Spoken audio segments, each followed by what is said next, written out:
am teaching moving heads. Moving heads. Because I'm teaching them classes. List. Yeah. I believe Chris already went over. Make sure everybody has their numbers ahead of their name for the raffle later. Let me see here.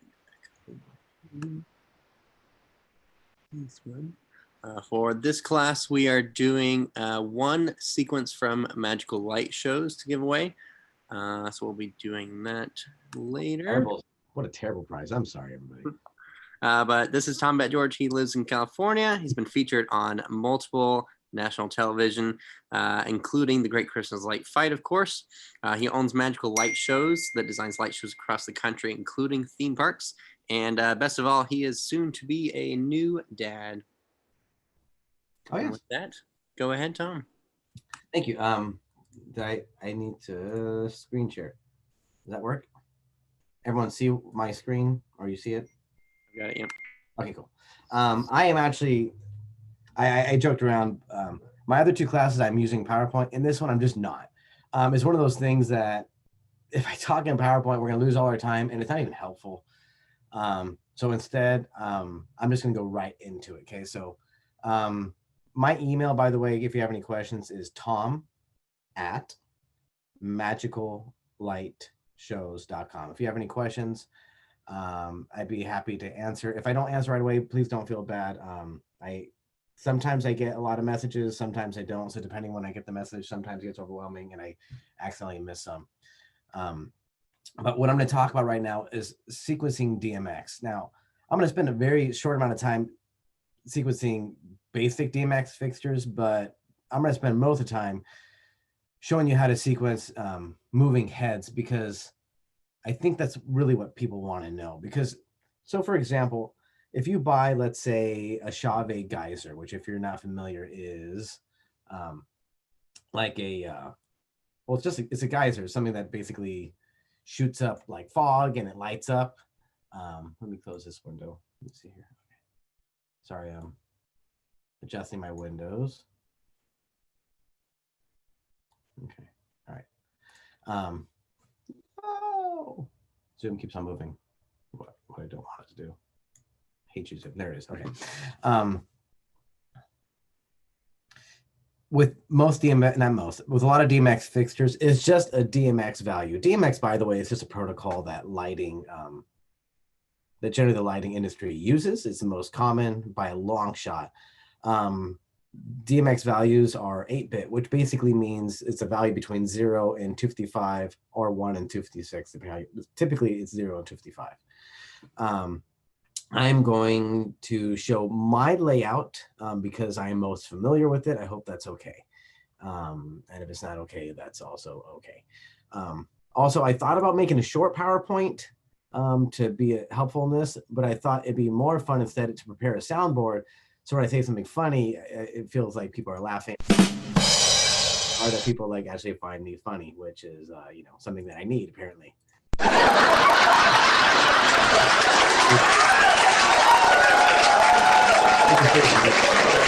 Seriously, let's move on.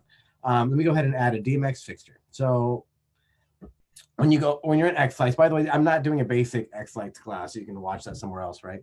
So I'm going to try to just get into it. The skulls I'm not going to get into, are servos right now because that's a whole other beast. And it's a very, very small amount of people that use them. Again, I think most people are watching this are trying to figure out basic fixtures and or moving heads. You can literally even use almost anything, even just like a floodlight fixture, if it's just going to be very, very simple, and then draw it. And then depending on how many channels you have, you're going to line it up with your fixture. See, the thing is, there's so many different fixtures out there that sometimes, for example, like a fog machine might just have one channel, and the channel is 1. And from 0 to 255 is how much fog is letting out. And if 255 is max fog, and 0 is it's off. That's a very common thing. So let's go right into, no, I'm sorry, I'm jumping ahead. I'm using 3D moving heads. So I click one. You can't really see it because I hide the body. If I uncheck that, you can see where the center point of the moving head is. When you set up a moving head in X lights, um, it takes a long time at the beginning because you really have to go with your manual, assuming you have one because you didn't buy some from this crazy vendor in China. They'll give you some actually like spec sheets that says, all right, channel 10 is going to be your pan. Um, by the way, I use the Sharpie format, which, you know, Sharpie is a model from a company called Clay Packy, an Italian moving head company that basically started the whole popularity of beams. Um, they have a common format, and most fixtures that are similar in nature use the same format, or there'll be a slight deviation. You can actually, in the new X-Sites versions, you can actually import moving head files from other people and move where the pan goes, etc., like that. Um, but let me go into this. So you have to actually set up. So I know my channel for pan. Pan, by the way, means left and right. So if it's at a 0 value, it'll be all the way, I'm just going to say left. And if it's 255, it's going to be probably 1.5 times right. What I mean by that is typically on a moving head, you have 540 degrees of rotation. Now, 360 degrees is a perfect circle. 540 is 1.5 because if you think about it, if you only had 360, you can never cross the back point and have any reasonable amount of motion. So they make it so you can go 1.5 times. That way, no matter where you are, you can probably get the motion that you're looking for. I think it's stating the obvious. You can't have it unlimited because it would take very complicated I can't remember what they're called, but there's something for it where you can have something spin continuously. You only usually do that with power, not with like data channels. It'd be very, very complicated and very expensive. But the point is, you can't keep on spinning nonstop.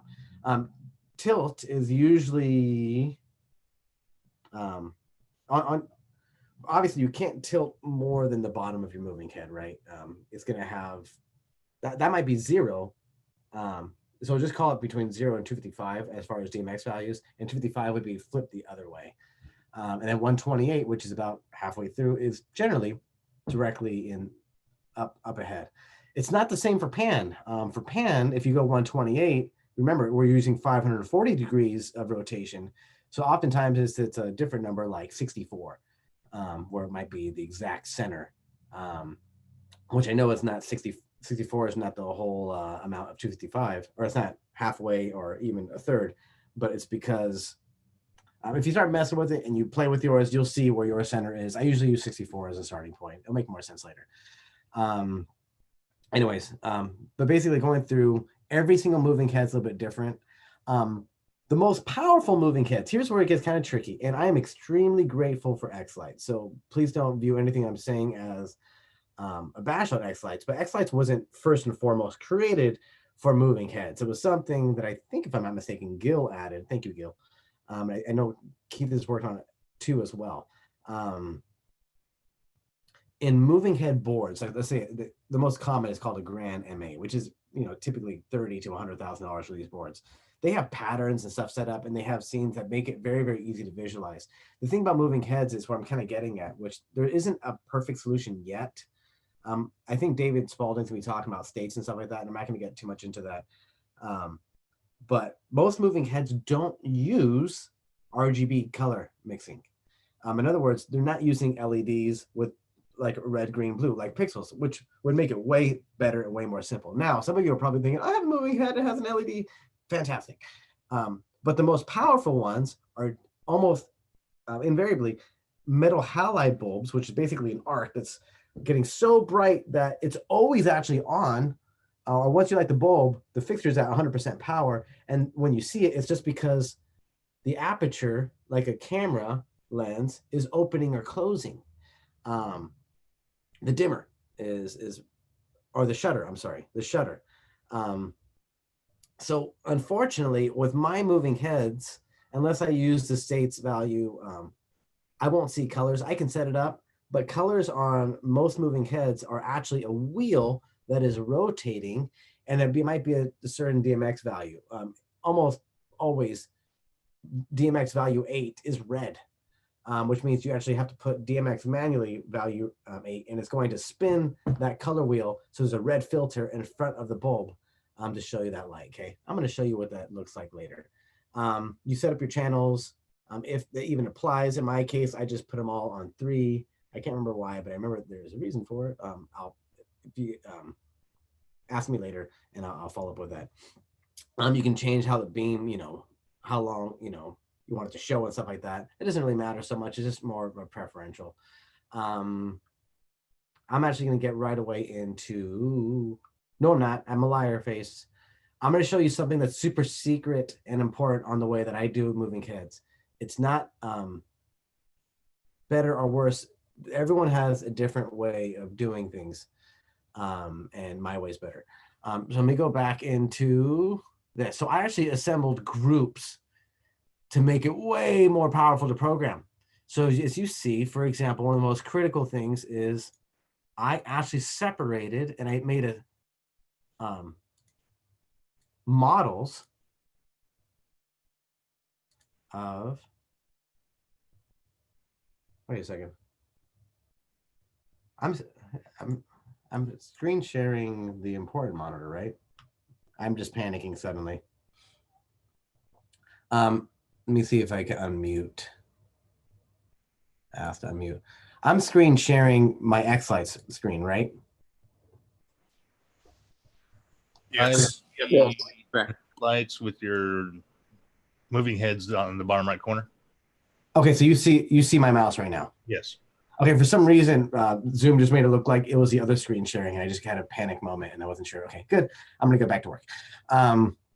I made basically a string. I pretended there's a pixel string or just a string of lights, and I made, for example, the dimmers. This is where it gets a little complicated, and I wanted to address during this time, because this is, if you do this, programming moving heads and multiple devices becomes way easier. So as you can see, moving head dimmers, right? If you look at my I created individual start channels. I said I have 8 moving heads, so I made for some reason I did like 8 number of strings, 8 lights string 1. And then the first individual channel is moving head 1, 3, 2, 3. Channel 3 is the dimmer. So basically I specified that everything, I specify these individual channels for my moving head. So for example, if I go to pan, it's channel 10 in my moving head. The first string is moving head 1, channel 10. The second string is moving head 2, channel 10. And I also made a depiction of these over here, which is just a visualizer of me showing these groups, since this is kind of like my own thing. I'm going to show you why this is powerful now. So basically I made it for all my groups. So it takes a while, like a couple hours to set up initially. If you ever get a sequence from me, you can just copy mine and then just modify it to whatever your channel counts are. And that's perfectly fine. Let me go to sequencer and show you actually how you want to sequence these. So let me go to new sequence. Hopefully my hard drive will let me, because I accidentally ran out of space in the last class teaching video production. Let's go to animation. Always 40 frames per second, won't even touch that. And let's go to, I have a specific set moving heads. All right, cool. I think this is common knowledge, but I keep on finding out, unfortunately, that people don't know about this. It is absolutely critical that you do make sure that in your main view, your master view, your order of your display elements changes everything. You might think it's just about like what you see in what order, but this is also the render order. If this is in the wrong order, the effects just don't work. What I'm getting at specifically for this is I generally like to have my, this is not my master, but pretend it was my master. I like to have the moving heads group on top, which has all the moving heads, and then have these other groups, and then have on the bottom the moving heads themselves. If this was in a different order, whatever happened on bottom would be rendered last, and would override everything else. As long as you're aware of how it's being rendered, it changes everything. So if I do something in the group, but I have all the moving heads doing one thing, like I'm gonna do it right now. I'm not gonna talk philosophically. I'm just gonna put all my moving heads. Now, by the way, X lights, again, wasn't first and foremost made for moving heads. So not everything that is displayed is exactly how it turns out. So for example, most moving heads have a shutter and a dimmer. They have a shutter and a dimmer. The shutter and dimmer must both be open for you to physically see the light. Sometimes you might see light on your software and you don't see it in your moving head. It's probably because either your shutter or your dimmer isn't open, and maybe it didn't set up X lights to do that. So for example, if I just move this, let me get rid of that. Nothing happens. I wonder if it's because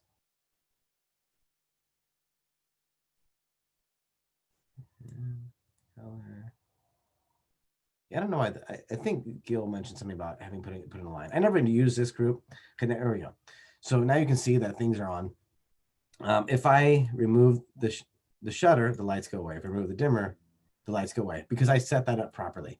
But if I move only one on, you're thinking my dimmer's open. Why don't I see the light? The shutter and dimmer both must be open. It doesn't have to be necessarily open 100%.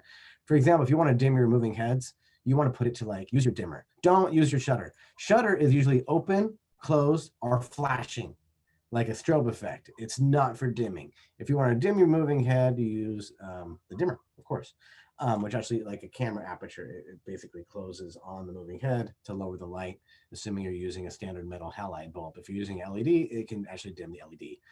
I'm going to move on to how I program moving heads, and I find it to be most efficient. So remember, by the way, generally, I don't even use the shutter. I rarely flash them. So I might do something as simple as just taking an on effect on my shutters. You can use state effects, other ways of doing it, and just having it always on. It's, by the way, it says it looks red because that's how I have it set up in my layout. Obviously, I don't see anything on. If I want to see it on, I have to have the both shutter and dimmers on. Now you can see, you see all the moving heads. And the way I set it up is I'm controlling all of them via these groups. The reason why I do this is because it's easier for me to manage movements and pan and tilt if I separate them this way. See, if I do it the other way, like for example, I take a DMX, which is, there's no, if you only have like one moving head, we'll do it this way. And when I click moving head, if you set up properly, by the way, my moving heads use 16 channels, very, very common. You basically move each of these, and I'm assuming you know what value curves are. If you don't, there's a class coming up, but a value curve is how you can change it from one thing to another thing. So I'm going to put my shutter all the way on. I don't see any light, but if I put a dimmer, I'll see the light. So I'm going to go ahead and hit this, and I'm going to make it go, doesn't matter. I'm going to make it turn off and on like this. So now I'm going to watch it. Let me shorten the time. So in this time frame, the dimmer is going on and off while the shutter is on all the time. And if I wanted to make it move from left and right, I can click the pan, hit the value curve, and I'll just go from one value. Remember, they use DMX values. So 0 is going to be an extreme. And then let me go to 255, which is the other extreme. So here we go. Now you're going to see it move from one point to the other point. It's disappearing because of the dimmer, but if I put this full blast, you can see that pan motion now. Sometimes it gets confusing when it spins around to the other side because it's hard to tell that it's actually spinning all the way around. And that's okay.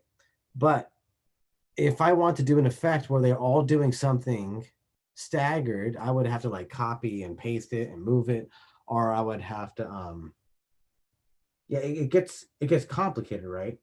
But if I do it by groups, the way I laid it out like this, again, it's not right or wrong, not better or worse, but it's better. You can actually turn on, like, again, I'm going to go to shutter. I'm just going to leave it on the whole time. There.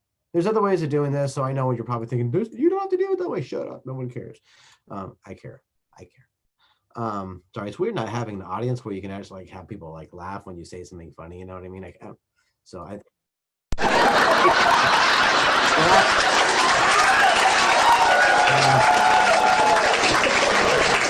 You don't have to laugh right now. Did I even click laughing? You guys even hear my sound effects? Anyways, I'm going to hit on for just for the sake of this. I'm going to go to dimmer on. I'm going to go to shutters on the whole time. So now you're going to see it, right? And I'm going to use other effects in X lights. What? That were not intended for DMX. So one of my favorites is the line effect. I'm going to go on pan. And look at this. It's turning on the pan to full value one at a time. What if I increase the chase size? And now multiple ones are doing that. Now, by the way, I didn't adjust my realistically, your moving head cannot move that fast. You could change the value of how fast they can move, and you want to match it. I've never done that before. Let me show you how to do that. So for example, if I go to my moving head and I click on pan slew limit, degrees per second, how many degrees per second can it move? I am just going to go type in a random number just so you can see it animate. So by doing this, I'm saying it can only move. Why is my computer locking up? There we go. It can only move 200 at a time. Every moving head is different. This is where one of the biggest complaints that people have on the cheapest moving heads. If you buy the cheapest moving head you can find, they actually move slower, or their motors are bad and they break, and then people get mad like a month later when their money was lost. If you get a moving head that's imported, try to get something, not the cheapest one, try to get something better, because you're paying so much money for shipping. If you just pay a couple $100 more for the extra product, shipping's gonna be the same. You're gonna have a much better product and you're gonna have a much better life on it. I'll get off my milk crate.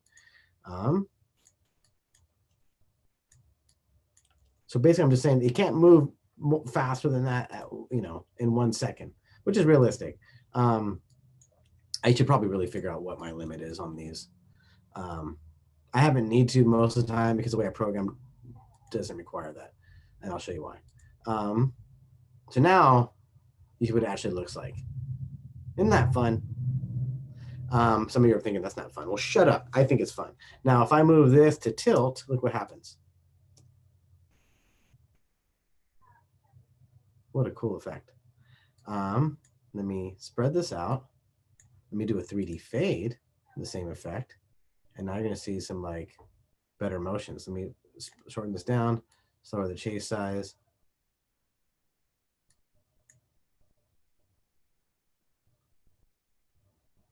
Or increase the cycles.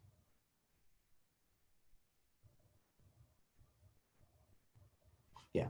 So the point is you can even combine these. So if I take, let's say, I'm going to take I'm just going to put an on the pan, and I'm going to start it at one value and put it on another value.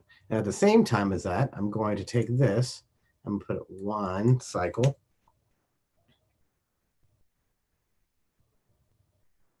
Now that's not what I want. Let me get there. And you can create really super cool effects. This effect I'm not in love with yet. Let me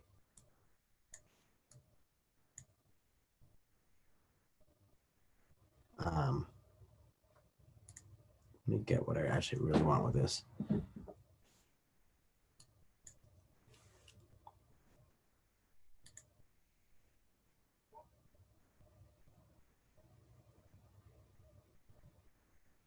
Let me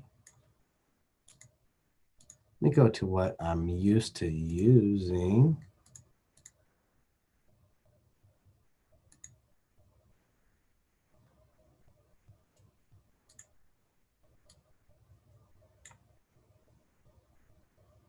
It's getting closer. Oh, I know what I'm doing wrong.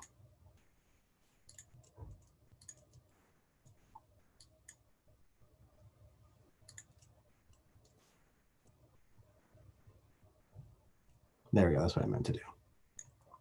And basically, the point is you can actually take effects that were not made for moving heads initially and just modify just the pan. So let me just get rid of this. I'm just going to use one effect at a time. And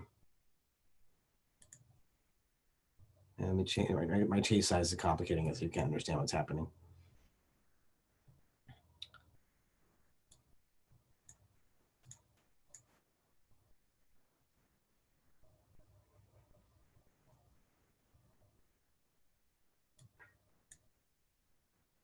Yeah, why does that look so weird? There's something I'm doing wrong. I can't figure it out. Sorry, my apologies. But you can take other effects like that. So for example, let me just take a line effect. Put it on my tilt. I think I actually messed up somewhere in my layout. Maybe someone sees it. Oh, that one right there. See, I did something. I think I typed in the wrong number, the wrong place. 200, 200. That's fine. But what I do? I know what I'm doing. When you don't know what you're doing, I'm just going to like close it and quit it and redo it. No discard changes. I typed something wrong. No, don't save. Okay, I can probably close this now. I'll close that too. Go back to X-Lights. Sorry for the delay. Let's see how long am I doing for time. It is 11 o'clock. We're halfway through. I'll go for 20 more minutes, and then I'll take questions for the last 10 minutes. Hopefully this is actually helpful. Hopefully the people who are watching right now actually have moving heads so you can understand. There, now it looks normal again. Let me go to new sequence. Animation for now. All models. Go to moving heads. Go ahead and take an on effect. Leave on my dimmers all the time. Now, I see that realistically, you wouldn't see that though, because you would need to have the shutters open too in order to see it. There we go. Now we can see it. Then we added like a line effect on my tilt. There. So I typed in too high of a number, so it was skewing everything, so it wasn't looking right. So now if I do this, and I add 3D fade,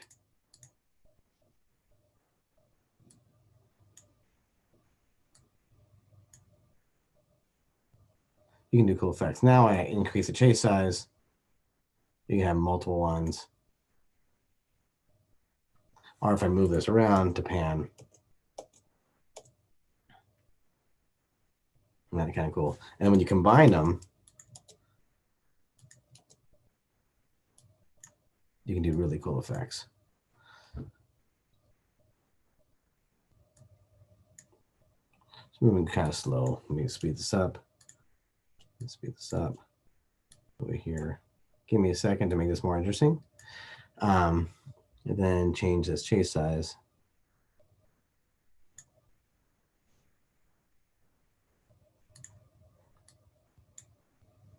Yeah, I think I'm doing something in the background that's slowing down my computer because it doesn't look at full speed. So what I can do is I'll open up a sequence I've already done before so you can see some of the effects. Let me grab a couple other ones. Let me do the line effect while I was showing you, like, or the spiral. Another fun way of getting cool effects. Palette reps, spiral reps, drop thickness down, movement, 3D. And then basically just by fine tuning it, you can get exactly what you're kind of going for. Let me get rid of the pan.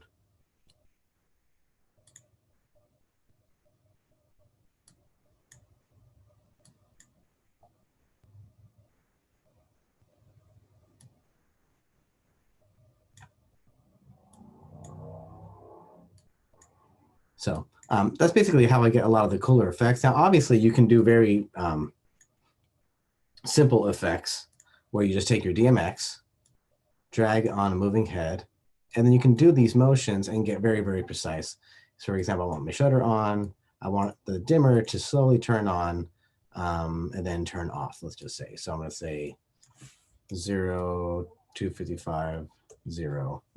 And then while it's doing that, I'm going to have the pan start from the middle, which is, I know is a value of DMX value 64.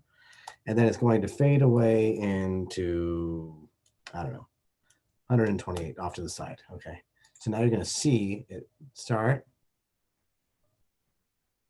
and fade off to the side. So, oh, sorry, I have it for 15 seconds. It's way too long. You see, move around. You can have it. Same with your tilt. Always use value curves. When you use a value curve, there's good and bad. The good thing about a value curve is if you have it at least as fast, if the motion is as fast as your moving head can take,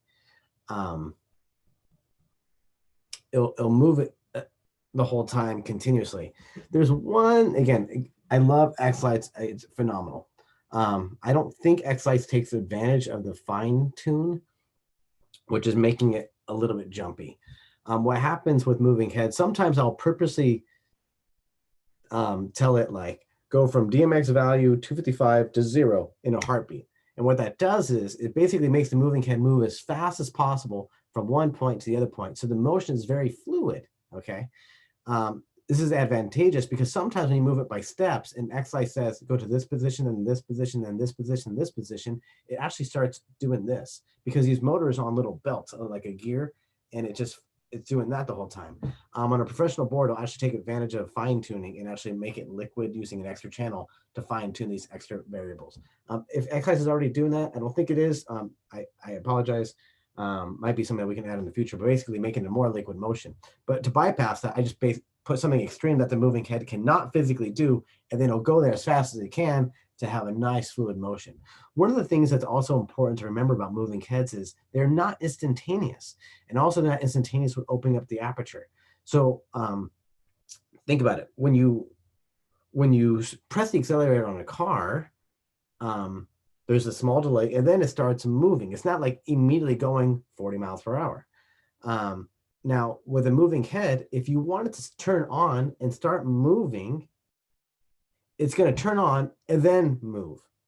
But what you probably are thinking of, I want it to be moving the moment it turns on. So one of the things you also have to compensate for when you're dealing with moving heads is get the motion happening first and then turn on the moving head. So for example, I might have let me go to, I might have all my moving heads. Sorry for the delay. I'm not going to worry about value specifically because every value is different for your moving head you're working on. There we go. I want all my moving heads to, we should turn on the dimmers and shutters so you can see them. Remind me to talk about sequencing power off and on right after I show you this. I say remind me, but I can't even hear anybody. I guess I'm talking to the other voices in my head. Okay, there we go. So when you are trying to move them first, you want the motion to start before the fixture actually turns on the bulb. So let me go ahead and get my pan, and I'm going to say I want the pan to start at this position and on this position.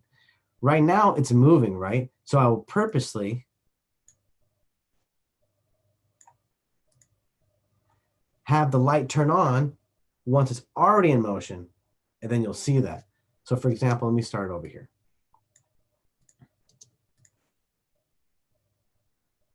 Now what I'm sensing is because of the whole zoom thing, probably some of you are seeing it not move and then move anyways because of the zoom limitations. But try to imagine it this way.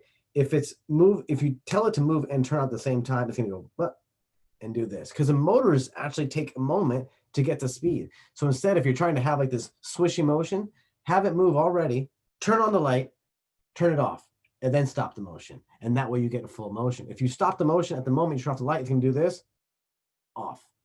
And it's not going to be the motion you want. I'm going to do one more thing before I forget. And it's powering off and on these the moving heads. Every moving head, if you look at the manual, it'll tell you what value to put the lamp channel on to turn them off or turn them on. Let me actually go to on. So I have a sequence that just turns on the moving heads. So I'm going to show you what it looks like. Okay. You see the DMX values. And if you go to my lamp channel, it goes to 255. At the same time I do this, I put on some pixels just so I can make sure that I'm getting an output that way. Because when you turn on a moving head, you can't even tell that you're turning it on. So I usually put some pixels on just so I can know that the sequence is running. it has the value of 235. Notice how the sequence is not just on and off. On a metal halide moving head, it's called striking a lamp. Is when you turn it off and on. It takes so long to warm up and it gets so hot, you can't just turn it off and on like an LED. You have to turn it on and you have to let it be on for probably like 30 seconds to a minute before it gets to full power. Not only that, a lot of times people, when they're controlling lights, they use like a DMX board and they have faders, right? And these are faders right here. If you put the wrong value in, you can turn off your bulb. So just by doing this motion right here, if I'm using a fader, I'm constantly sending out these signals. If to turn off the bulb was 99, I passed by it just moving the fader, which means I would turn off my moving head. That's an it's an accidental turning off. So what they do is you have to have the lamp functions on for at least a few seconds, and that way it's making sure that was an intended value you put on. So for example, I have it on 255, but it's not a 1 second sequence. I have it there for like 10 seconds. That's overkill. It really only takes a couple seconds, right? But that way it knows I'm trying to send it a power on. This is not accidental. Please turn on this bulb. It's the opposite I have another sequence for moving heads off. I put it at the end of my show because, by the way, you don't just power off moving heads. You need to turn off the lamp if it's a metal halide. That way it gives it time to cool off. So, when you pull into your garage, assuming you use your garage, you turn off your car, but you still hear the fans going because it's cooling down the engine, even though the car is off. The same thing needs to happen with moving head fixtures that are really, really hot. Don't just turn them off when you're done physically. That's a bad way of doing it. Instead, you want to strike the lamp using a function like this. And you can see the moving head lamp. There it is. You notice I put the shutter. I don't know why I did that. That's a lie. I think I mess with it sometimes. Sometimes I actually turn them on during my moving head thing so I can see them turn off and I know that it worked. Let me go to channel 16. So on these moving heads that I used, there's usually a range of values, by the way. It doesn't have to be exactly 168. It might be like 160 to 200. I'm making that up, right? But at 168 is in that value. To turn off my moving heads, I have to have somewhere in this range. I put it as 168 for at least a few seconds so it knows it's not an accident. So I have a whole sequence dedicated. So I end my show with the off sequence. I start it with the on sequence, end it with the off sequence. And that allows me to strike the lamps, okay? Gobos, unfortunately, you can use state effects to show the gobo, but unfortunately, it's a gobo, by the way, is like it is a cutout you put in front of the bulb to create a shape. So for example, moving heads often have, like, let's say a star or a smaller beam. So it gives it more focus. You're not going to see that in X lights. You just need to know your DMX value and then put it in. So for example, I might know that if I grab the DMX effect and I put it on a gobo, and I know the gobo I want is DMX value 50, I might go to, these are just using the last settings. That's why it says that. Moving head number 1, I want it to be 50. And that's going to control moving head number 1. It's going to control moving head number, you know what I mean? The different channels. And those are going to make the moving heads go to Gobo 50. I won't be able to see that in X lights, but that's basically how you deal with it. Frost is a common function of moving heads. That basically, it just puts a frost filter that in a way turns it into like a wash. Wash is instead of it being like a beam, it just kind of lights up a stage like evenly. That's what frost usually does. Focus changes your focus. If you really want to make your beams look more sharp, you find your focal. Sometimes it's even different from moving head to moving head. So you might have this one have a focus of 15. This one's going to have a focus of 58. And you can just leave it always on those values. That's why it's great to have something like this where you can just have an override. You can put your focus at the end, have your DMX value on it as a blanket, and have each one be a different value. And it's always going to make those in focus. Of course, depending where you put the beam, it can also change the focus. I won't get too complicated into that. Zoom, some moving heads allow you to especially when you're using a prism. I'm sorry, let me go back. When you're using a prism, it'll put a prism in front of your beam that might shoot, instead of, let's say, having one beam, now you'll have 5 beams. and then you can actually zoom in and out of that prism, but it changes where the prism is, so it makes it bigger or smaller. Yeah, and then I think that's basically all the most common moving head features. Other DMX features, like I said, I would mention is often with DMX values for like a fog machine, you're going to have usually just one channel like on, and how much fog. If you have like a fogger, you're going to have at least on for the fog. You're going to have possibly an intensity, like an overall like intensity for the like an RGB light, the red, green, blue. So the intensity has to be on all the way, and then the color mixing that you want, and you can do that with X lights on. When something has RGB mixing, you can use it in X lights. If something has CMYK or other forms, it becomes much more convoluted or more difficult to control via X lights. Because again, X lights is not first and foremost made for moving heads that are metal halides. It's made for pixels first and foremost. And of course, it keeps on changing. By the time I finish this talk, Gil probably already added like 10 more functions to the software. Anyhow, I'm teaching what I think is helpful. Of course, I could be teaching something that's not helpful at all. Let me end with opening up a sequence that I already have that's done. Looks like I'm in my Halloween layout. Let me see if this works. I think one of these files I opened recently and it crashed. So I'm not going to play too much because when you play it, it often looks terrible. Yeah, it's like running really slow because of the zoom thing. But let me see if I can show you what some of these motions look like and how I did them. Zooming in. So over here, I have multiple layers of tilt where I have temporarily, like I have a default tilt position in the background. So like it always goes back to like the home, like to a certain point. And whenever I want to override it, I can put this here, and it would start in one position and end in a different position. And I can actually use fading. By using a fade out on there, it's going to change when it goes to that position. If it's fading into it, like slowly going back to it versus just, suddenly getting there as fast as it could. Let me go to other positions. So this is my pan. Over here, I'm using a lot of DMX values. Let me see if I can find in this sequence. Not every sequence I use every technique, obviously, that I have. So this one's kind of boring. It's mostly just DMX functions. But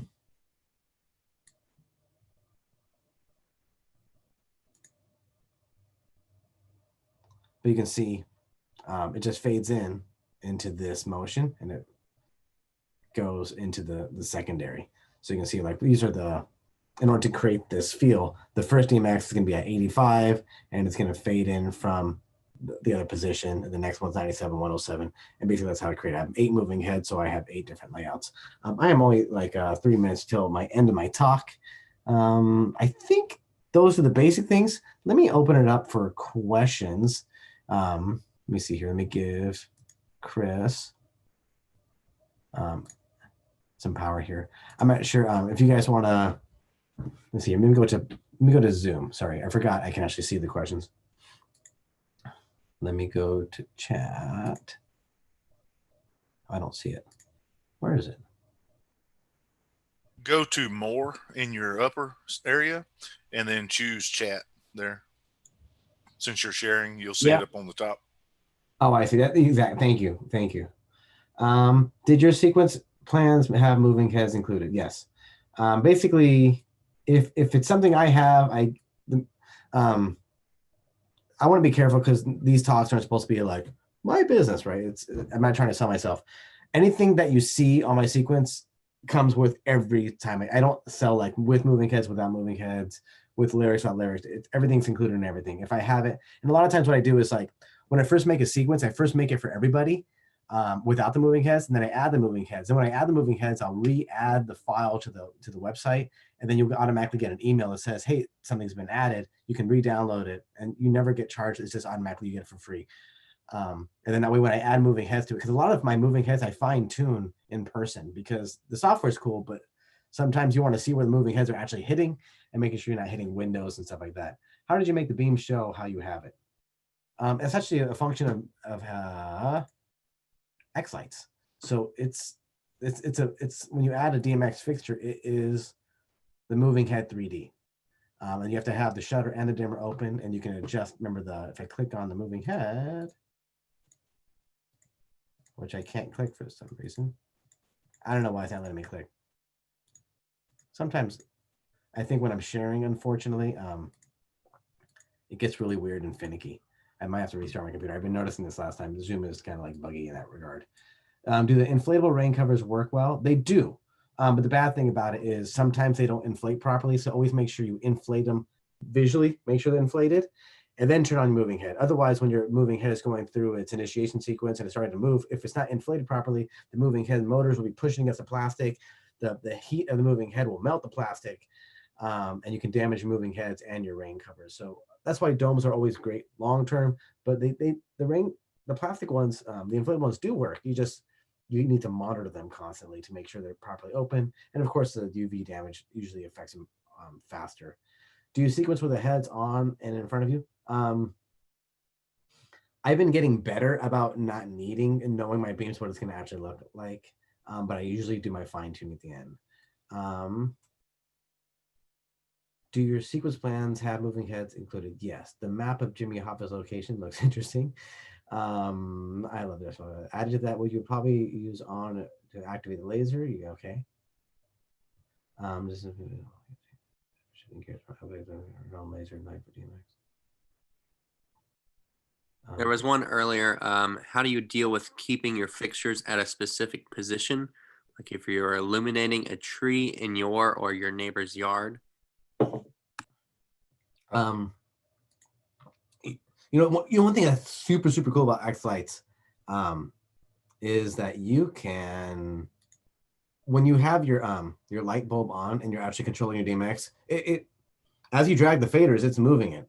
So let's say you want to light up your tree. And I'm just gonna make a new sequence so it's less convoluted. Let me go to moving heads.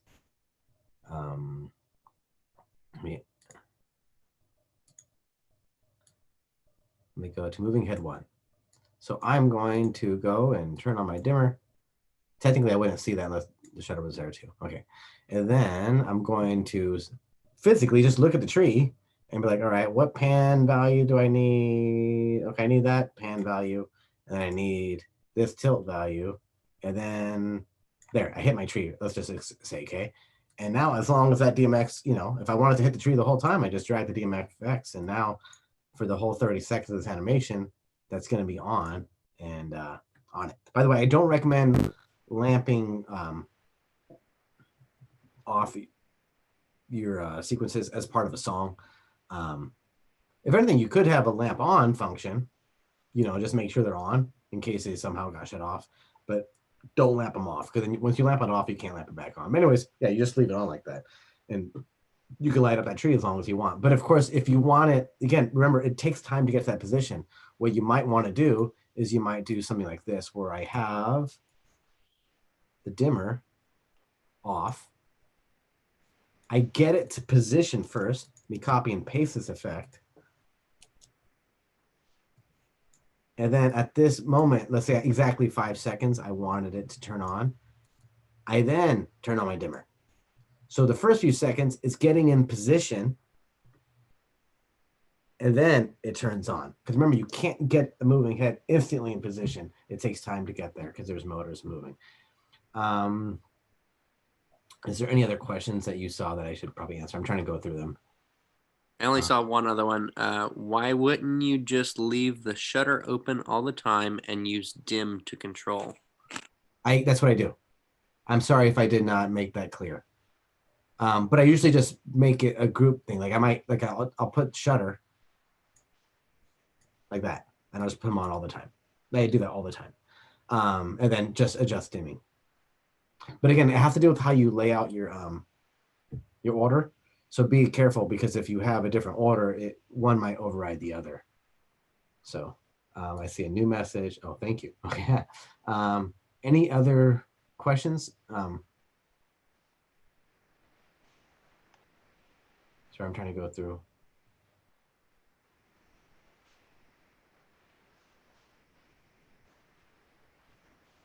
For your information, you changed pen orientation. Oh, thanks. Yeah. Sorry, I didn't see that. Thanks for noticing it. Yep. How do you weatherproof moving heads? Generally, you weatherproof moving heads with a dome or a plastic inflatable. Domes are more expensive. Most of the expense is the shipping, always. I mean, because they're huge. Because the plastic dome is hard, you can't break it down. So I store my moving heads also in the domes. They're just much more robust. Oh, congrats on being dad. Thank you. My wife is doing well. She's downstairs probably watching Desperate Housewives. He needs his chat open. Thank you.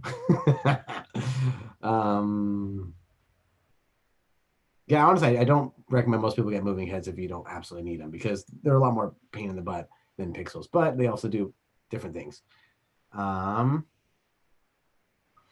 General philosophy of moving heads, by the way, don't use them all the time. They are so full in your face.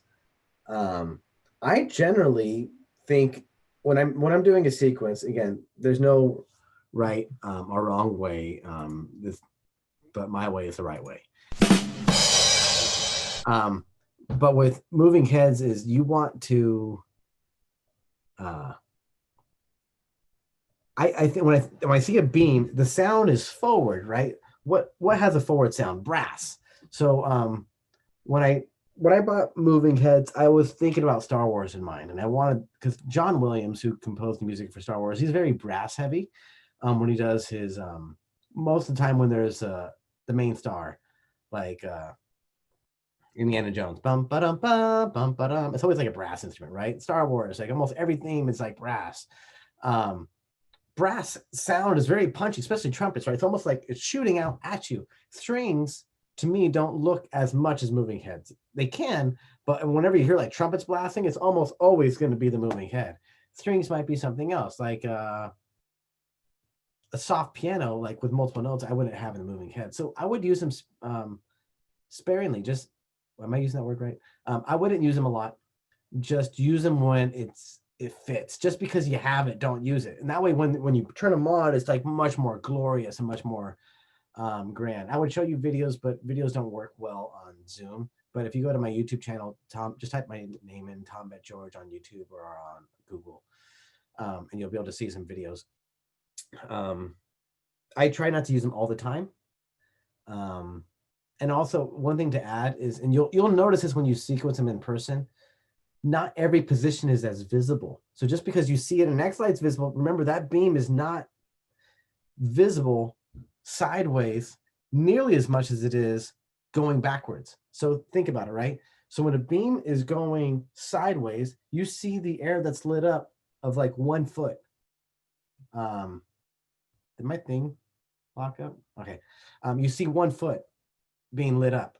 But if you have a beam going away from the audience, that beam might be 1 mile that you are seeing. So it's super vivid, right? Tom, So I hate to interrupt, but we got to do the drawing here. okay. Anyways, thank you guys. I hope you guys enjoyed it. And feel free to email me. If I don't respond right away, I apologize. Sometimes I get a lot of messages and I get behind in line. So hopefully you learned something today. Thank you very much, Tom. So I'm going to take over here and we'll go ahead and do the drawing really quick.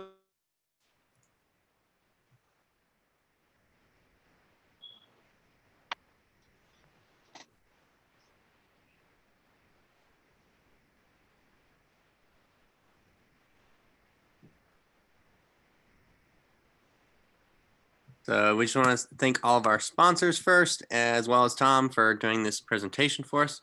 And then we'll move on to the raffle. Let's see. Come on. Hey, Nick, are you able to stop live to YouTube? I thought I did already. Sorry.